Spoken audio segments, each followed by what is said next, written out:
start this one off with my clipper comb at the front. That's going to start to determine my desired length or the guest's desired length.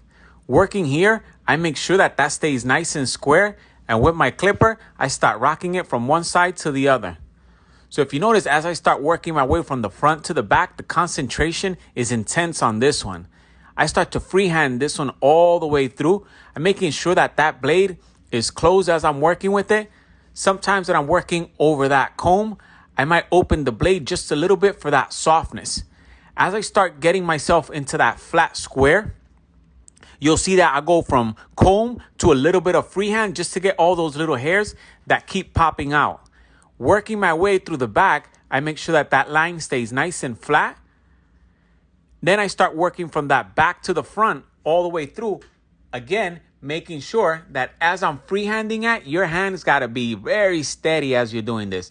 So make sure that you stay nice and steady. It's almost like I'm holding my breath just so I could have that control. Through the sides, making sure that it's nice and flat.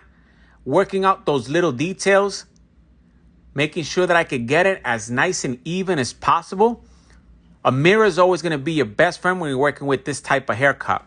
So using your mirror creates a little bit of distance, but you could also see the silhouette of the shape. Working from the bottom up, I start cleaning that out, and with my scissor, I go basically scissor over hair on this one. With my scissor over hair, I want to make sure that that scissor stays nice and flat as possible. So you see how I use my finger just to make that blade nice and steady as I keep working. And then I lay that scissor flat against that head, and I just continue to cut, making sure there's only that one blade moving, using some Stay Strong from Paul Mitchell, one of my favorite products for this. Oof, look at that one, nice and straight all the way through.